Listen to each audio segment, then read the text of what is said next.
Assalamualaikum warahmatullahi wabarakatuh. Di sesi ini saya akan menampilkan proses yang dilakukan oleh proktor maupun teknisi ketika ujian semester di laboratorium. Pertama, tentu di masing-masing laboratorium harus disiapkan servernya hingga muncul seperti ini. Proses instalasinya sudah kita share di sesi-sesi sebelumnya.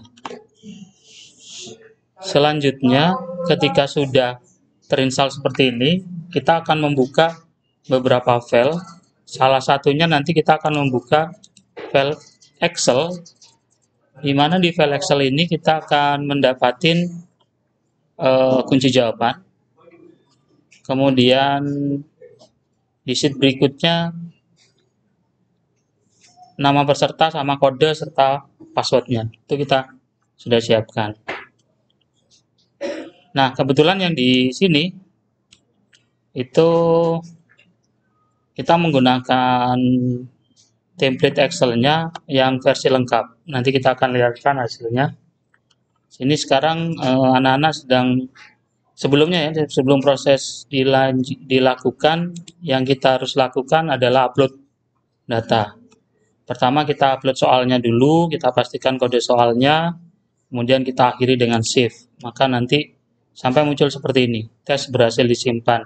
Itu berarti sistem sudah menerima kode ujiannya. Dimana kalau kita cek di sistem akan muncul di sini, ya, akuntansi keuangan. Selanjutnya di Excel kita juga masuk lagi di peserta. Di peserta ini kita pastikan nanti anak-anak bisa login. Tentu kode ujian, nama ujian, dan passwordnya, nama siswa dan passwordnya itu sudah ready. Setelah itu kita save. Oke. Selanjutnya yang harus kita lakukan adalah kita mengupload soalnya. Tadi baru identitas dari ujiannya. Di template Excel-nya itu baru identitasnya aja, baru kode soalnya, kemudian nama siswanya, kemudian kunci jawabannya, itu baru kita setting di template Excel-nya. Selanjutnya kita upload data soalnya. Kita buka file Word-nya, template Word-nya, kemudian kalau sudah kita upload di sini. Tinggal kalau sudah seperti ini, pastikan kode yang ada di sini itu sama dengan kode yang ada di template Excel-nya. Itu harus sama. Karena kalau tidak sama, tentu tidak akan bisa terupload. Karena ini yang jadi kunci. Maka di Word-nya ini pastikan sama. Selanjutnya kita klik publish. Kita klik publish. Nah, nunggu sampai dia nge-publish. Biasanya kalau sudah publish, kita lihat jamnya sudah sesuai. Dia akan update sendirinya. Nah, biasanya kalau kita masih awal, itu kita tentukan propertiesnya nanti. Di sesi sebelumnya, saya sudah sampaikan gimana ngatur properties untuk publish-nya. Ini ditentukan terlebih dahulu. Itu boleh dicek di sesi-sesi sebelumnya. Oke, kalau ini sudah, maka soal-soal yang ada ini akan masuk di sistem. Selanjutnya, ketika proses sudah kita upload, siswa dipersilakan masuk, maka ujian berlangsung. Pada saat ujian berlangsung, kita bisa cek di data peserta ini. Kita tekan refresh di pojok kiri atas ini, refresh hasil. Di sini kita bisa tahu anak yang sedang mengerjakan, kemudian kita bisa tahu juga anak yang belum login. Kalau belum login, berarti nanti muncul akan logout seperti ini. Ini kebetulan masih belum selesai, nanti akan muncul di sini.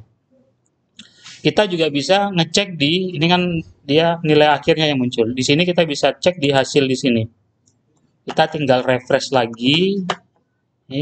Kita refresh lagi dan kita bisa lihat hasil pekerjaan siswa itu sudah apa istilahnya detail dia benar berapa, kemudian salah berapa, nilai tertingginya berapa. Ini kebetulan masih nilainya kecil-kecil, apa memang soalnya sulit ya.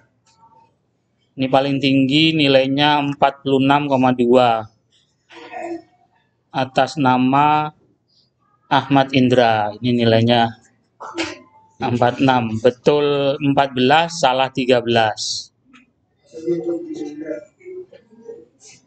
Nilai terendahnya itu 9,9. Ada yang lebih rendah lagi deh. 3,3.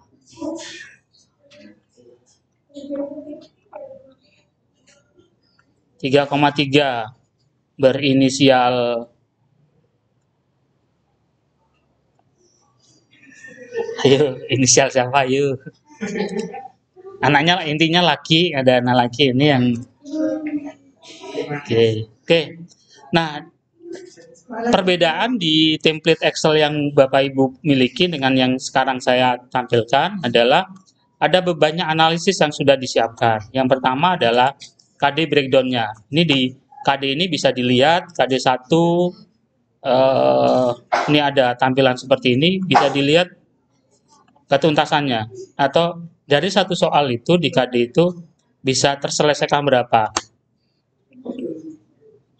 Nih, tadi ya kebetulan di soal ini itu ada 30 soal. Di mana di soal ini, walaupun ini sebenarnya sama gurunya masih belum disetting ya. Ini asal aja saya menuliskan KD1 sama KD2.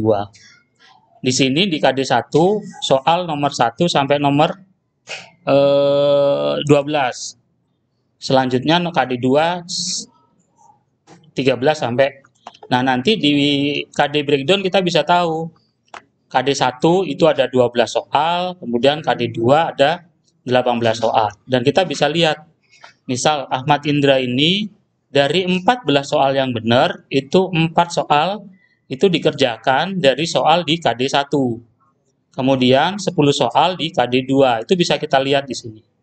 Kenapa di sini yang 4, 3, 4, 5, 6, dan sampai 12 ini tidak muncul? Karena memang KD4, 3, 4, dan seterusnya tidak tertulis di soal yang ada.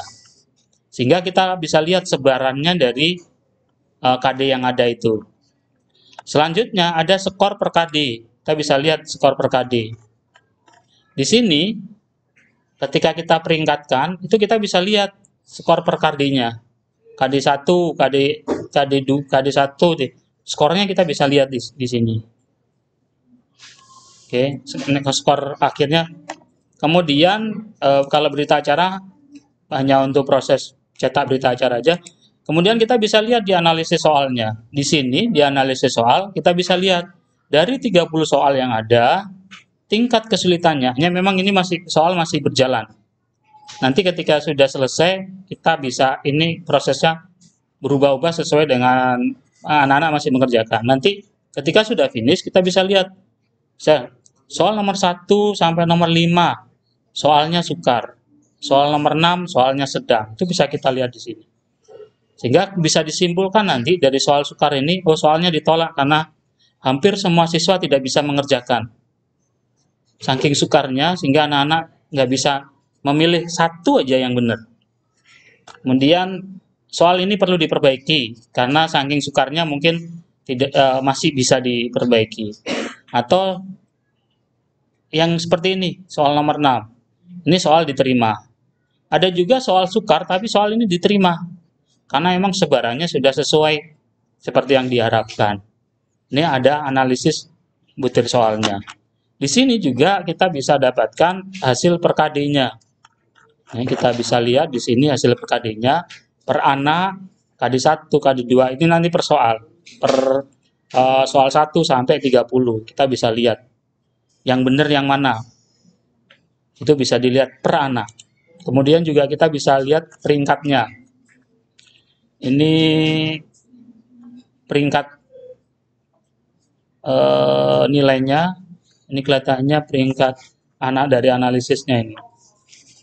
Ini kita bisa lihat, kelihatannya diurutkan nama, kemudian batas atasnya, ini batas atasnya, Dari 38 anak, batas atasnya diambilkan 10. Ini ada 10 anak, nilai tertinggi Ahmad Indra, nilai berikutnya Ainul Hasan, kemudian Ardi. Nah, kok laki-laki semua ya? Ceweknya nggak ada ya? Nah, tapi ada juga batas bawahnya, kan muncul di sini. Batas bawahnya, oke, muncul di sini. Sampai nilai terendah. Nilai terendahnya juga laki-laki lagi. Oke, bisa dilihat di seperti ini. Saya kira itu dulu di sesi ini bagaimana proses ujian semester yang dilakukan di SMKN 6 Jember, khususnya di semester genap ini. Lebih kurangnya saya mohon maaf, saya akhiri. Assalamualaikum warahmatullahi wabarakatuh.